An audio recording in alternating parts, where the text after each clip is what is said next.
Es el último lugar por donde pasa la energía antes de llegar a tu casa. ¿Para qué sirve?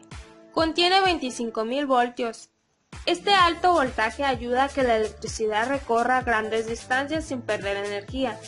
¿Te has puesto a pensar qué pasaría si entrara esa cantidad de voltaje en tu casa? Por supuesto, nada bueno. ¿Cómo se reduce esa cantidad de voltios? Todo es gracias a la inducción. La corriente entra en el transformador y llega a un bobinado de cobre, un devanado primario. La corriente genera un campo magnético y si se coloca un segundo devanado entre el campo magnético, se genera una corriente eléctrica. Eso se le conoce como inducción. Si el cable envuelto en el devanado secundario tiene el mismo número de vueltas que el primario, la corriente inducida en el devanado secundario coincide con la corriente del devanado primario. Pero si el cable solo da la mitad de vueltas, se consigue la mitad de voltaje.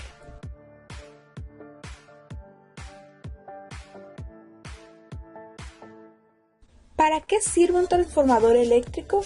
Un transformador eléctrico es empleado principalmente para aumentar o disminuir en el bobinado secundario la tensión del bobinado primario por medio de la inducción electromagnética.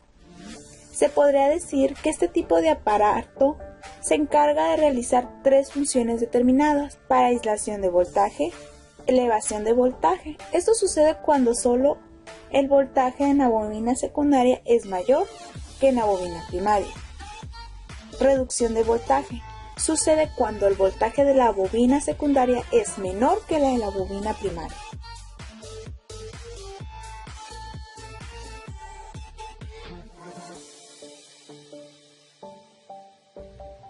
Un transformador eléctrico es un dispositivo electromagnético estático constituido por dos bobinas que funcionan según el principio de la ley de inclusión electromagnética de Faraday.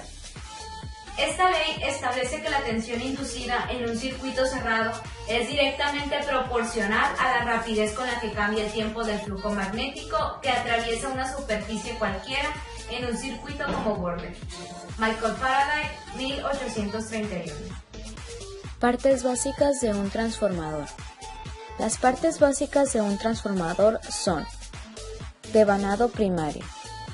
La bobina primaria se encuentra conectada a la fuente de energía y por ello se encarga de transportar la corriente alterna desde la línea principal de suministro. Devanado secundario. La bobina o el devanado secundario se encarga de suministrar toda la energía a la carga y en ella se genera la FEM, es decir, la fuerza electromotriz. Debido al cambio de magnetismo se genera en el núcleo al cual rodea. Según sea la aplicación del transformador, puede ser de bajo o alto voltaje. Núcleo de material magnético. Es el circuito magnético en el cual se genera el flujo magnético alterno y se enrollan los devanados. El nuevo tipo de núcleo se basa en una continua tira de acero al silicio, que está enrollado fuertemente en una espiral, justamente alrededor de los aislados devanados y firmemente sujeta por medio de una soldadura de puntos en su extremo. Este nuevo tipo de elaboración permite reducir los costos en la elaboración, como también disminuye la pérdida de potencia en el núcleo, gracias a las conocidas corrientes de Foucault. El voltaje del devanado secundario se controla aumentándolo o reduciéndolo gracias al número de vueltas que da en el devanado. Todo esto ocurre sin necesidad de que todos los dos devanados tengan que tocarse. Esto gracias a los principios de magnetismo. El transformador por dentro. Observemos cómo ocurre esta magia electromagnética. El transformador contiene exactamente 70 litros de aceite.